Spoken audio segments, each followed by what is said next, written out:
Olá, meus amores do quinto ano M2, saudades de vocês. Mais uma vez estamos aqui juntos hoje para uma videoaula, só que hoje é de História, páginas 272 até 279, 270 e 271 vai ficar para o nosso retorno. Hoje, a matéria de hoje é a civilização egípcia, o Egito Antigo. Então eu tenho, quando nós começamos a página 272, começa com alguns questionamentos. Você já ouviu falar ou já viu algumas pirâmides do Egito?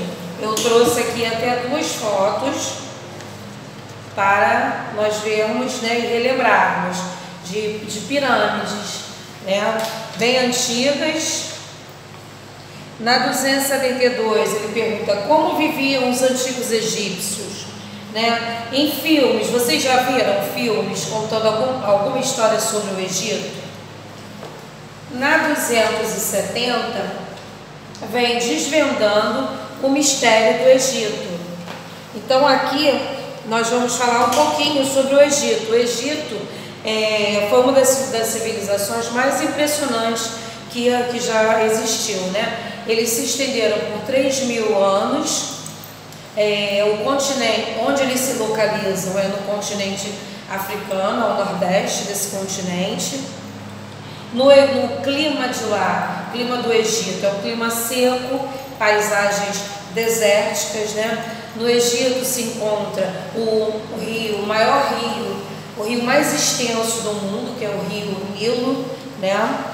E também nessa parte aqui da 274 vem falando um pouquinho dessas coisas que a gente vê tanto nos filmes, das múmias, do processo de mumificação. Ele vem explicando que era um método de preservação do corpo. Eles usavam umas substâncias que desaceleravam a decomposição, né? Os faraós, os grandes da época, eram sepultados em pirâmides, que eram grandes sepulturas com as suas riquezas todas. E eles acreditavam que um dia eles poderiam reviver. Então eles tinham que reviver com toda a riqueza que eles tinham na época. A 275 são exercícios, tá? Vocês vão fazer. Na 276 ele vem falando mais um pouco da unificação política do Egito, né? Aqui a gente fala um pouquinho como eles começaram a crescer, né? Nas nascentes do rio Nilo foram surgindo as primeiras comunidades egípcias, né, da época, que não eram chamados de egípcios, eram chamados de momos. Os momos eram comunidades agrícolas e pastoris. Eles eram muito independentes, eles poderiam fazer comércio com quem eles quisessem da época, com outros momos, né? Porque foi ali que foi crescendo essa ideia de comunidade. Só que isso tudo mudou, porém teve assim umas mudanças, porque alguns momos não começaram a crescer o olho, né, a ganância, e eles queriam dominar outros momos. E o que eles fizeram? Fizeram alianças militares e tentaram dominar outras comunidades de momos.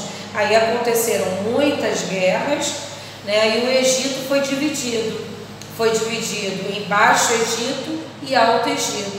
Baixo Egito se localizava na região delta do rio Nilo e o Alto Egito se localizava nas nascentes do rio Nilo. Nessa página, na página 277, aí ele vem falando um pouco mais, vem explicando para vocês um pouco mais o que aconteceu. Os estudiosos da 277 acreditam que Namer, que foi um grande líder, ele veio e acabou com essa divisão. Ele dominou aquela área toda, os dois Egitos, né, que foram divididos, ele dominou tudo, né, e fez um Egito só. Então esse Namer era um grande líder da época e ele acabou com essa divisão.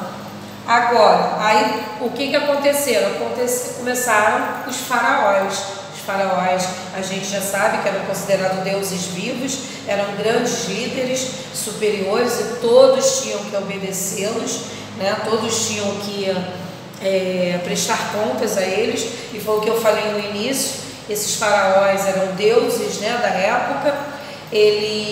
Por que eles construíram as pirâmides, né? As pirâmides nada mais era do que eram sepulturas, só que eram sepulturas enormes, gigantescas, que ali eles depositavam toda a fortuna daquele faraó.